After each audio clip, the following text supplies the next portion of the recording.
मूर्ख को समझावते ज्ञान गांठ का जाय, और कोयला होए न उजला नौ मन साबुन खाए। संतों गुरुओं ने इस देश को ये बात समझाई कि आप तर्क से, विवेक से, बुद्धिमत्ता से, प्रज्ञाशील से, करुणा से इस दुनिया को जीत सकते हैं। और दुनिया खूबसूरत तब भी बनेगी जब तर्क जीतेगा, विवेक जीतेगा, मानवता जीतेगी। लेकिन क्या करेंगे आप जब आपका पाला मूर्ख से पड़ जाए? इसके लिए भी उन्होंने बताया कि कोयला होए न उजला 100 मन साबुन खाए। इस वक्त इस देश में तर्क को अतार्किक लोग हाशिए पर ढकेल रहे हैं और इसकी सबसे बड़ी अगुवाई मीडिया कर रहा है। आजकल आप मीडिया में क्या देख रहे हैं? रूस, अमेरिका, यूक्रेन, जो आम आदमी समझ नहीं पाता होगा। शेयर मार्केट क्यों गिरा, क्यों उठा, रुपए की कीमत डॉलर की तुलना में कहां है, इसमें बहुत लोगों की रुचि नहीं होगी, और होगी भी तो समझ में नहीं आता होगा। समझ में क्या आता है कि कोई आईआईटी से पढ़कर बाबा क्यों बना और प्रसाद का सेवन करते हुए जेल क्यों जा रहा है। इस पर टेलीविजन चैनल डिबेट करा रहे हैं। टेलीविजन चैनल डिबेट ऐसी कराते हैं जिसमें मार हो जाए। तो मैं कहा कुछ बता तो दीजिए, तो मैं पैसा होता दिखाऊंगा। तो कुछ अभद्र बर्बरतापूर्ण शब्द उन्होंने मुझे कहा बोलने के लिए, दाढ़ी के ऊपर, टोपी के ऊपर। मैंने कहा बहुत अच्छा। अभी आपने देखा एक पैनलिस्ट महिला दूसरी पैनलिस्ट महिला को मारने के लिए खड़ी हो गई, और ये मारपीट की तस्वीरें पुरानी हैं। अब क्या हो रहा है? टेलीविजन चैनल में वे सारे लोग वे खबरें प्रसारित कर रहे हैं जिससे जनता अपने मुद्दों पर सवाल करना भूल जाए। सरकार कहां गलत है और कहां सरकार से सवाल जनता को करना चाहिए, यह जागरूकता ही तो टेलीविजन चैनल दिखाता है। कहा भी जाता है मीडिया की पढ़ाई में कि जिसे सरकारें छिपाना चाहती हो और जनता जानना चाहती हो वही सच्ची खबर है, बाकी सब विज्ञापन है। ऐसे वक्त में आप ये देखिए, आज दो खबरें लेकर के एक छोटी सी बात आपसे साझा कर रहा हूं इस वीडियो में, और दो टीवी डिबेट है। एक टीवी डिबेट एक पत्रकार की भूमिका की है कि अगर एक पत्रकार एक सवाल कायदे से तर्क के साथ पूछ दे तो घिघी बच जाती है, झूठ का बोरिया बिस्तर बच सकता है। और वहीं दूसरी तरफ एक प्रवक्ता, किसी राजनीतिक दल का एक प्रवक्ता ज्ञान, तर्क और विवेक का इस्तेमाल करे तो जाने कितने जाहिलों की भीड़ पर अकेला भारी पड़ता है। इसमें एक पत्रकार हैं संदीप चौधरी। इन्होंने कोई किताब नहीं लिखी, इन्होंने रोना नहीं रोया कि हमारे ऊपर धमकी दी जा रही है, मेरी जान खतरे में है। वॉइस ऑफ वॉइसलेस हैं संदीप चौधरी। लगातार कठिन और जरूरी सवाल पूछने के लिए जाने जाते हैं। संदीप चौधरी ने अपनी टीवी डिबेट में एक प्रोफेसर को कैसे घेरा, इसको जरा समझिए। राजनेता को डुबकी लगानी पड़ेगी, सरसंचालक को डुबकी नहीं लगानी। सरसंचालक ने पाप नहीं किया, आपके शब्द में इस्तेमाल कर रहा हूं, मेरे शब्द नहीं है। मैं तो ये कहता हूं हमारा धर्म कोई ऐसी बाध्यता डालता ही नहीं। दूसरा, प्रोफेसर कैसा आजकल पहुंच गए हैं विश्वविद्यालयों में, इसको भी इस वीडियो से समझिए। बहुत जल्दी मैं कुछ और प्रोफेसर और शिक्षा की कहानियां लेकर आपके बीच में आऊंगा, लेकिन फिलहाल इस संघी प्रोफेसर को गौर से सुनिए जो लखनऊ विश्वविद्यालय में प्रोफेसर बना है और प्रोफेसर बनने के बाद राजनीति कर रहा है, और राजनीति करते हुए कुंभ में राहुल गांधी ने स्नान नहीं किया, इस पर क्या टिप्पणी कर रहा है। इसके बाद इस पूरी डिबेट को ठहर कर थोड़ी देर के लिए सुनिएगा कि पत्रकार ने कैसे सीधा, सटीक और तर्क के साथ सवाल किया। मालवीय जो एकनाथ शिंदे कह रहे हैं कि भाई हिंदू होकर महाकुंभ में ना जाना हिंदुओं का अपमान है, हिंदुओं को इनका बहिष्कार करना चाहिए। रामदास अठावले कह रहे हैं और एकनाथ शिंदे कह रहे हैं, खुद को हिंदुत्ववादी कहते हैं, लेकिन राहुल गांधी कुंभ नहीं जाते, तो जो कुंभ नहीं गया वो हिंदू नहीं है।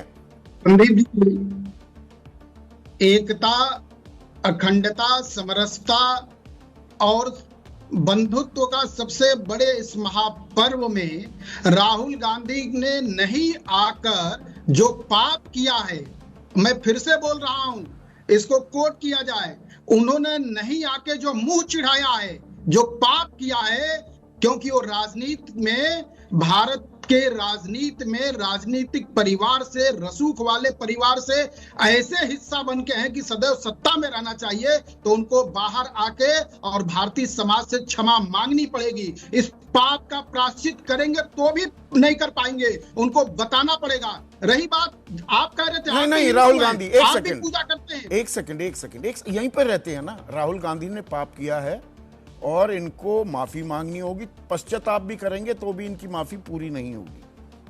आज की तारीख में हिंदू धर्म का सबसे बड़ा प्रतीक राष्ट्रीय स्वयंसेवक संघ है। गलत तो नहीं कह रहा हूं मैं, आप भी उससे जुड़े हैं। नहीं, सरसंघ चालक ने डुबकी लगाई क्या? नहीं नहीं, सवाल सीधा पूछ रहा हूं। नहीं, सरसंघ चालक मेरी मोहन भागवत ने डुबकी लगाई क्या? मैं संदीप जी वही बात बता रहा हूँ। भागवत जी का कार्यक्रम किस तरह से, कैसे कैसे, पहले पूर्व बाद में हुआ, वो सर्वविदित है। डुबकी की बात नहीं है। राजनीति, आपने कहा अभी कि मैं भी हिंदू हूँ, मैं पूजा पद्धति से कहा मैं विमुख हूँ, और कौन कहेगा कि मैं डुबकी नहीं लगाया तो हिंदू नहीं हूँ? अरे भाई, आप भारत की राजनीति के हिस्सेदार नहीं है। आप भारत की राजनीति में राजनीतिक परिवार के नेतृत्व करके और सत्ता भोगने वाले व्यक्ति नहीं है। आप पत्रकार हैं। अच्छा, राजनेता को डुबकी लगानी पड़ेगी, सरसंघ चालक को डुबकी नहीं लगानी। सरसंघ चालक ने पाप नहीं किया, आपके शब्द में इस्तेमाल कर रहा हूं, मेरे शब्द नहीं है।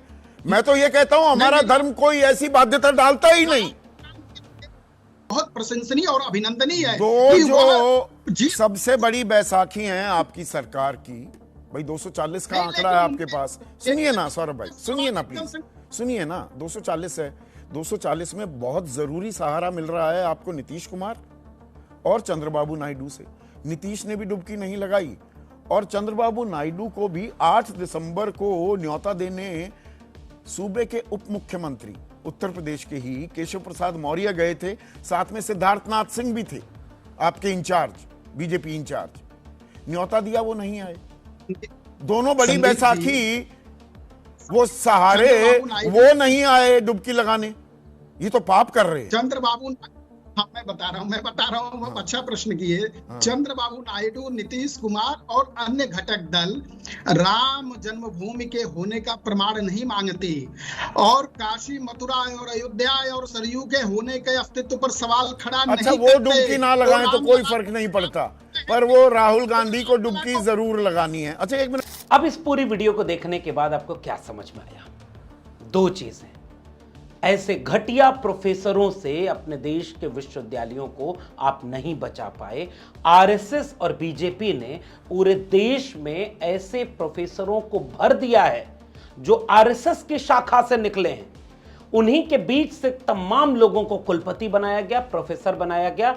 अब वो सरकारें आए या जाएं, ये 25 साल से 40 साल तक विश्वविद्यालयों में बैठे रहेंगे और यही भूमिका निभाएंगे आरएसएस और बीजेपी के सपनों का भारत बनाने की। इन्हें तर्क से कोई मतलब नहीं, इन्हें विवेक से कोई मतलब नहीं, लेकिन एक पत्रकार अपने सवालों से कैसे उन्हें निरुत्तर कर सकता है।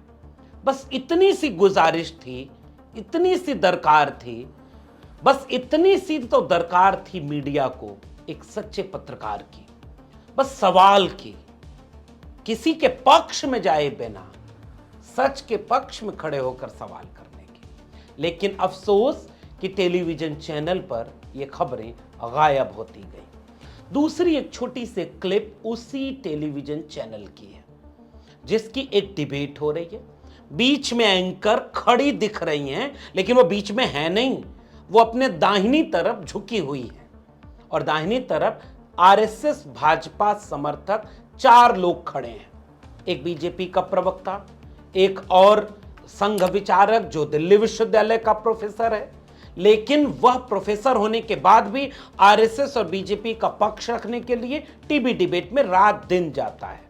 इसकी पता नहीं आपने ये वाली वीडियो देखी है कि नहीं, जब वो एक महिला से अभद्रता करते हुए यह प्रोफेसर क्या बोल रहा होता है। अरे सोनिए ना, छोड़िए ना, हम जानते हैं आपकी पूरी पूर्व जन्म कुंडली निकाल देंगे तो फिर आप भाग जाइएगा। नहीं देखिए, एक सेकंड, संगीत रखिए, विषय पे रहिए। पर्सनल अटैक किसी में कोई ना करे। तीसरा व्यक्ति विश्व हिंदू परिषद का है और चौथा व्यक्ति साधु भेषधारी भाजपा आरएसएस का एजेंट है। और बाईं तरफ 4 लोग हैं। उनमें एक व्यक्ति है राजकुमार भाटी, जो समाजवादी पार्टी के प्रवक्ता हैं, हिंदी विषय में पीएचडी की है, पत्रकार रहे हैं और पढ़े लिखे समझदार व्यक्ति हैं। बहस हो रही थी उर्दू, कठमुल्ला और हिंदी कविता के ऊपर। अब उसके बाद मैं कुछ नहीं बोलना चाहता, मैं केवल आपको ये वीडियो साझा कर रहा हूं और ठहर करके आप इस वीडियो को देखें कि भाजपा आरएसएस के लोगों के ज्ञान का स्तर क्या होता है, जिसका बुनियादी ज्ञान भी नहीं उन्हें है। आत्मविश्वास के साथ झूठ बोलने के लिए वो कितने हुनरमंद हो सकते हैं, एक ये बिंदु देखिएगा।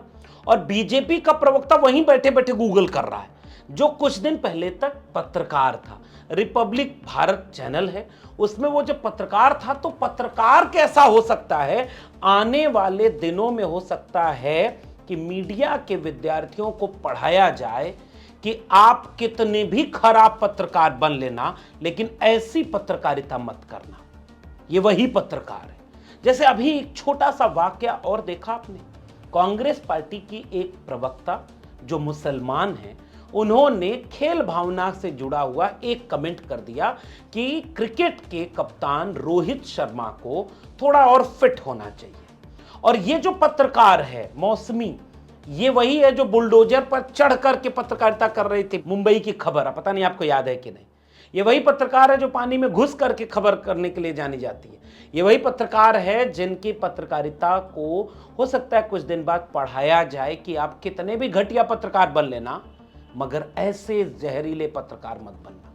ये उनसे पूछ देती है कि पाकिस्तान को भारत ने हरा दिया, कहीं इसकी वजह से ही तो आपको दर्द नहीं हुआ? और ये एक मुसलमान से पूछा जा रहा है। तो ये बात करते हैं, शमा मोहम्मद यहाँ पे है। शमा जी, नहीं, I am not giving any statement. What is it? नहीं, देखिए, आप जिस तरह से जो बात सामने आई है उसमें ऐसा लग रहा है कि आप रोहित शर्मा पे जिस तरह से आपने डेरोगेटरी, उनके मोटापे का मजाक उड़ा रही है और एक अभद्र टिप्पणी। मैं बस पूछ रही हूँ कि आप क्या कहना चाहते हैं? नहीं, मेरा क्या है कि ये पहले तो मेरा ये व्यक्तिगत बयान है, आप ये रखो, ये मेरी पार्टी का बयान नहीं है।